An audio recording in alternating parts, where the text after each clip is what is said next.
cover some pretty big developments that has just come out for the PS5, or has just been revealed, should I say, by theFlow, who has just dropped the fact that he managed to get Linux running on the PS5. Now, that would be a huge achievement in and of itself, but beyond that, he's also managed to get the graphics drivers running.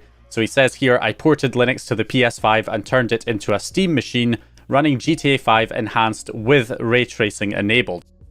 So yeah, you can see here in the video, he is running GTA 5 at around about 60 FPS. It is dropping a few frames here and there, but it's running at 60 FPS. This is the enhanced PC version of the game. And if we kind of pause on the settings at the beginning, we can see that he is running at 1440p with the high ray tracing preset enabled. This is one of the things I've been hoping for a long time that we would get with a jailbroken PS5, is the ability to run Linux. I know some people don't care about it that much, but I really think more people should, and I'll try and explain why. So for jailbroken PS4s, we've had this ability for a long time, being able to run Linux, which has been very useful. It's one of the biggest things you can do with a jailbroken PS4 is run Linux alongside, so that you can boot into Linux and effectively have a desktop PC that you can access on your PS4 with all of the functions that you can do with a desktop computer. But also you have the ability to run, games and emulators. Now with the PS4, it is very underpowered, especially the base PS4 at 1.6 gigahertz on the CPU clock with those underpowered Jaguar cores. It does not perform very well. So for games that you can run, you have to lower them to less than ideal resolutions like 720p and lower the settings down to low to actually get the game to run smoothly enough to be playable for a lot of games when running them on the PS4 through Linux. Not only that, but emulators are also quite limited. You can run emulators up to GameCube and Wii with the Dolphin emulator, but even then it can struggle, especially with the base PS4. So that's kind of your limit with the PS4 jailbreak when running Linux, whereas the PS5 is a much more powerful system, much more modern, more powerful cores. The CPU is about double the clock speed of the PS4 at 3.2 gigahertz, although theFlow has also stated that he's actually managed to get it clocked up to 3.5 gigahertz and the GPU up to 2.23 gigahertz, but the PS5 Slim model that he's using overheats too quickly at those speeds. But we can see from the video that he does appear to be using his PS5 upside down without the official stand, which could restrict airflow somewhat. It's also kind of up against the wall to the right there as well. So perhaps with proper airflow, the system might be able to sustain those clock speeds long term, or at least we could perhaps tune the fan settings and ramp the fans up to be able to sustain it at those higher speeds, which would be fantastic. So the way I kind of compare it is that the PS4 running Linux is like buying a really crappy office PC on eBay and then sticking a also crappy GPU inside it and trying to game on it. That's kind of what the PS4 feels like, but that's probably like a 10-year out-of-date reference at this point. Whereas the PS5 is like having a low-end actual gaming PC. Obviously, it's not going to perform nearly as well as an actual gaming PC, but it's closer to like a low-end, low-spec gaming PC, which should mean that you should be able to run most games just fine at 1080p or maybe 1440p resolution, and also perhaps run a lot more powerful emulators, like being able to use PlayStation 2 emulators, the Switch emulator, obviously CMU, the Wii U emulator, maybe even things like Xenia for Xbox 360 games, and maybe RPCS3 for PlayStation 3 games, you could perhaps run on the PS5.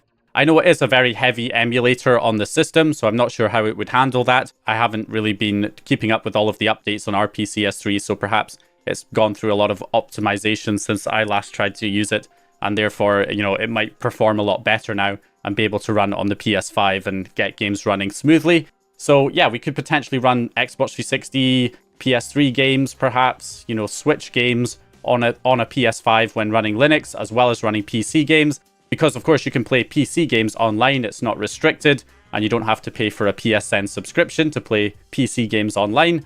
So that's another benefit. So we have a few other replies from theFlow saying that he got 4K HDMI video plus audio working, and all the USB ports also work. And then of course he also talks about how it normally runs at 3.2 gigahertz with the CPU and 2 gigahertz for the GPU, but he can boost it up to 3.5 CPU and 2.23 gigahertz on the GPU. But of course his PS5 is overheating with those settings. Then he also says before GTA 6, so yeah, we actually got Linux running on a PS5 before GTA 6. But also he says that this only works with the full chain exploit, which is byprovisor at the moment, thus only available on older firmwares. So that's the biggest downside right now, is that it's only functional on old firmwares that have a hypervisor exploit, which is only firmwares up to 2.70 on the PS5 currently. Now that is likely to change. We have seen some Linux developments that may work up to 6.x firmwares with certain workarounds. And we've also heard of other hypervisor exploits in private from Flats that will also work on higher firmwares above 2.70 up to like 4.x firmwares. So we could still see Linux get ported to higher firmwares in the near future. But for the meantime, it looks like it will only be these older firmwares that have the hypervisor exploit up to firmware 2.70. But of course, the elephant in the room here is how is he running this on a PS5 Slim if he's using the byprovisor hypervisor exploit, which only works up to firmware 2.70, as the Slims came out after 2.70. So he must have his own hypervisor exploit that works on higher firmwares, and that's how he's able to actually get this running on a PS5 Slim. Either that or he has some kind of workaround for the hypervisor that allows him to run it using other jailbreaks that don't have hypervisor exploits.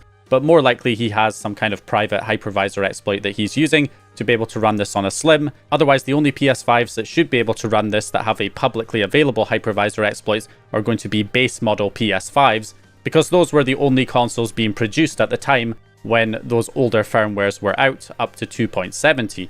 And he's also sent a pull request over to the Mesa project to add PS5's GPU support to it. So when you eventually run Linux on the PS5, you can effectively install Mesa to get support for the GPU. And last but not least, it is showing 8 gigabytes of memory. I have seen a few people asking about this. You know, doesn't the PS5 have double the amount of memory? That's the other advantage the PS5 has, 16 gigabytes of memory compared to the 8 gigabytes in the PS4. And it looks like it's using the same system where it has to share that memory between the GPU and CPU. So some of the memory is allocated as system memory, the rest is allocated as video memory. So in this setup, it appears that theFlow has set the system up to use 8 gigabytes allocated as system memory, and then the other 8 gigabytes are allocated as video memory, which is why it only shows 8 gigabytes of VRAM available on GTA 5. So at the time of recording, this post has just gone out. We don't have a release available yet, but obviously if it does get added, I'll leave it linked in the video description to the project. And I'll be super interested to cover more of this in the future on the channel, trying out different emulators and games to see what works and what doesn't, once we hopefully have this available so that we can run this on our own consoles. So yeah, anyway, hope you guys enjoyed this quick update or found the information useful. If you did, please leave a like and subscribe, and